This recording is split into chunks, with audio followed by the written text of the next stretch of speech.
New details are emerging about the man behind the wheel in the deadly Christmas parade rampage in Wisconsin. Waukesha police charging Darrell Brooks with 5 counts of first-degree intentional homicide. Investigators say the 39-year-old was fleeing from a domestic disturbance incident minutes earlier. Brooks has an extensive criminal history that includes numerous violent felonies. The crash killed 5 people and left dozens injured. Investigators say there's no evidence that Brooks knew anyone at the parade or that this crash was related to terrorism.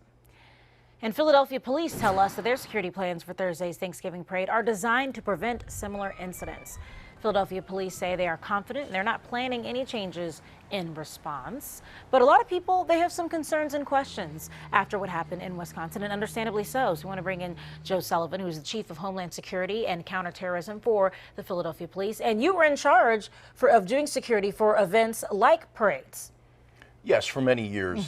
And back in 2013, after the Boston bombing, is the first time that we used large blocking vehicles for the Broad Street Run. And then in 2016, we locked down the entire perimeter of the 4th of July celebration with large and small vehicles and other types of mechanical barriers based on the intelligence that we received from tactics and techniques in being seen overseas.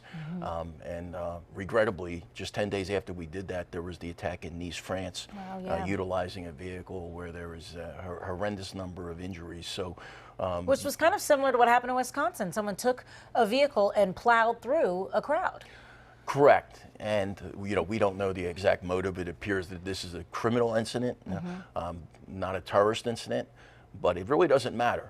What's important is the impact. And now we have families that have lost loved ones. We have victims that will go through very painful recovery, both physical and emotional. And just the people that attended that event are scarred emotionally. So it's critical that we take precautions to prevent something like this from happening. It could even be accidental. I'll take you right back to the celebration after Kansas City Chiefs won the Super Bowl last year, and we had a vehicle that incurred onto the parade route, and the Kansas City Police did a phenomenal job of getting that vehicle under control. Yeah, and you mentioned, because like you said, this affects so many people, and so the goal is to not have this happen. You mentioned other events, and even though Philadelphia does have a plan in place, you can still learn from things that are happening in other areas. Based on what you've seen and what you know so far about what happened in Wisconsin, what do you think was the issue? I wouldn't say the issue, but as far as the setup that allowed something like this to happen, did they just have barricades that were too easily to go through?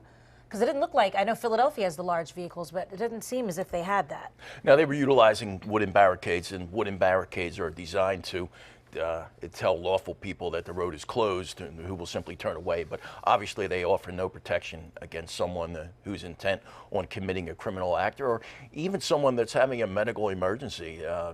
That has also happened in other places where a vehicle has gone into a crowd simply due to an accident or a medical emergency. So it's really important to have some type of hard perimeter, and there are mechanical barriers, and we utilized those in Philadelphia in the past, as well as large vehicles, and sometimes you use smaller vehicles if it's a smaller street, but you need some kind of a hard barrier along a parade route like that, and you're going to see that on Thursday at the Thanksgiving Day Parade.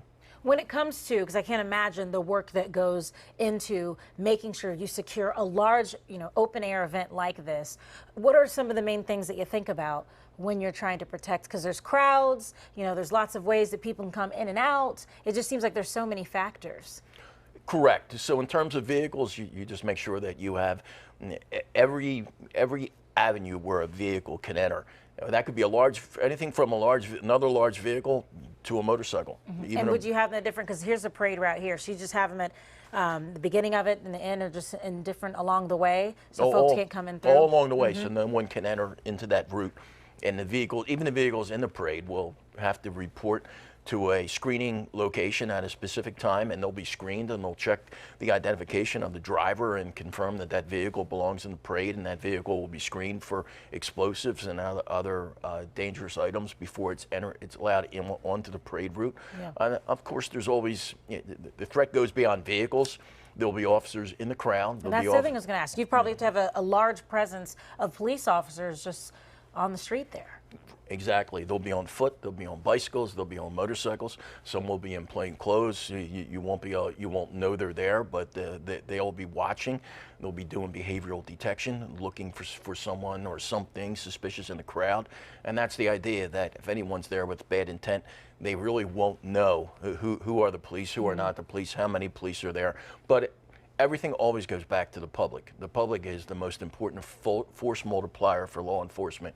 The idea that we have an involved citizenship that knows that if they see anything or anyone that looks suspicious or out of place, call 911, or in a situation like the parade on Thursday where there's police everywhere, just walk over and let an officer know that they might want to take a second look at something.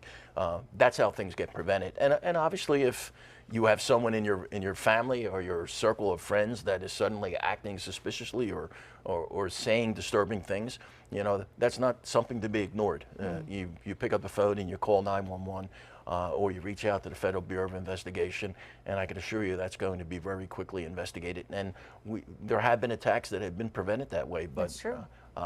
You have a very good team that will be in charge on Thursday, from Chief Cram, Inspector Singletary, who's been doing this for a long, long time, to Lieutenant Fitzpatrick, who personally places each one of those vehicles to make sure that the perimeter is secure, that it's a hard perimeter. So I really encourage people to not let this deter you from enjoying your Thanksgiving tradition of coming down to the parade before you have that big turkey dinner. Thank you. We appreciate it, because with what we've seen, it's just been a horrible incident, and it's an important reminder that how important the work that the Philadelphia police do, and how we all need to make sure that we're paying attention. Absolutely. So thank you so much. Thank you. Sullivan.